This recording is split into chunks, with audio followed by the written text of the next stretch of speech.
सट्टा बाजार में बिहार में फिर नीतीश सरकार और एनडीए को 135 से 145 सीटें मिलने का अनुमान है। महागठबंधन 88 से 100 सीटों पर सिमटा है, ये पोल कह रहे हैं। हंग असेंबली पर सट्टा बाजार में 8 से 10 गुना भाव। बिहार परिणाम पर 1.5 लाख करोड़ का सट्टा लगा है।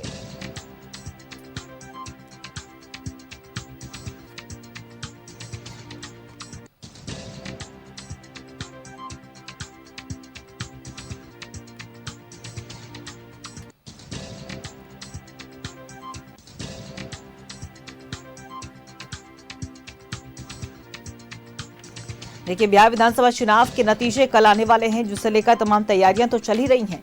लेकिन दूसरी तरफ अगर हम सट्टा बाजार की बात करें तो सट्टा बाजार में क्या फिर से एक बार बिहार में नीतीश सरकार, इसे लेकर लगातार सट्टा भी लगाया जा रहा है। एनडीए को 135 से 145 सीटें मिलने का अनुमान है। महागठबंधन 88 से 100 सीटों पर सिमटा, ये पोल कह रहा है। वहीं हंग असेंबली पर सट्टा बाजार में 8 से 10 गुना भाव। बिहार परिणाम पर 1.5 लाख करोड़ का सट्टा लगा है।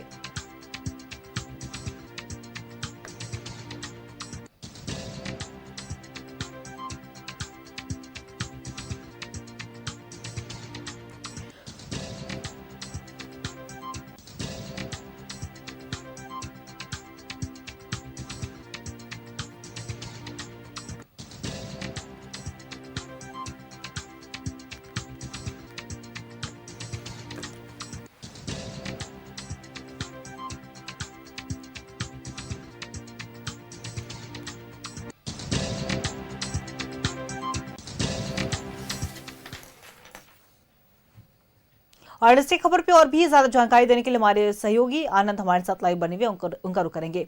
आनंद, देखिए, एक तरफ एग्जिट पोल में तो ये आंकड़े बता ही रहे हैं कि एनडीए की सरकार बनने जा रही है भारी बहुमत से और कांटे की टक्कर भी हो सकती है। लेकिन दूसरी तरफ अगर सट्टा बाजार की हम बात करें तो सट्टा बाजार में भी बिहार में एक बार फिर से नीतीश सरकार की लेकर उम्मीद जताई जा रही है और कहा जा रहा है कि 1.5 लाख करोड़ का जो सट्टा है वो भी लगा है। क्या कुछ पूरी जानकारी?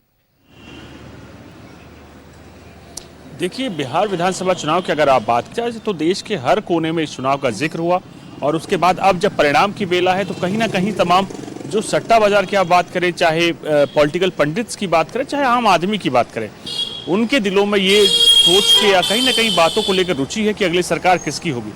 अब जो तमाम एग्जिट पोल आ रहे हैं वो कहीं ना कहीं कुछ तस्वीर साफ कर रहे हैं, लेकिन उसके बाद इतिहास में ऐसा भी हुआ है कई बार कि एग्जिट पोल खराब हुए हैं या कहीं ना कहीं जो सच्चाई दिखानी चाहिए तो उतनी साबित नहीं कर पाए हैं।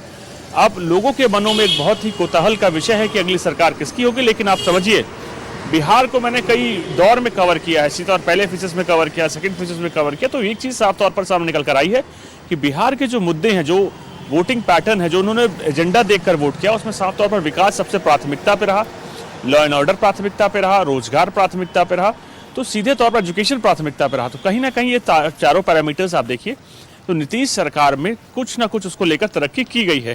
तेजस्वी के साथ अगर बात करें, तेजस्वी यूथ है, यूथ में कहीं ना कहीं फेमस है और सीधे तौर पर आप कहें तो आरजेडी का एक अपना कैडर भी है, कांग्रेस का अपना कैडर है, दोनों का कैडर लगभग एक जैसा सेम ही है।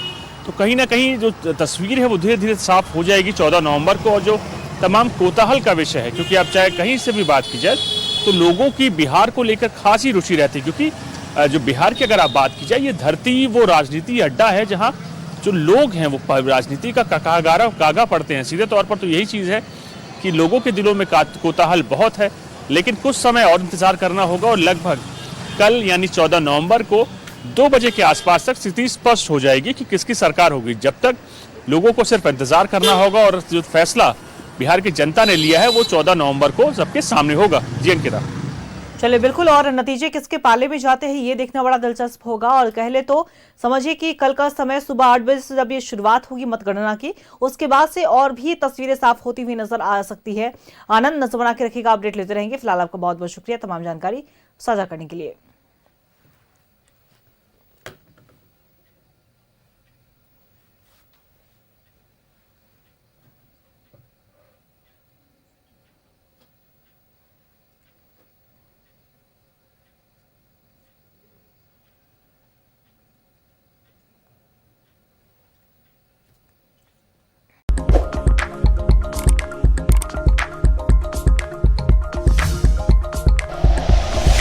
Like and share videos, subscribe करें हमारा चैनल और प्रेस करें बेल आइकॉन।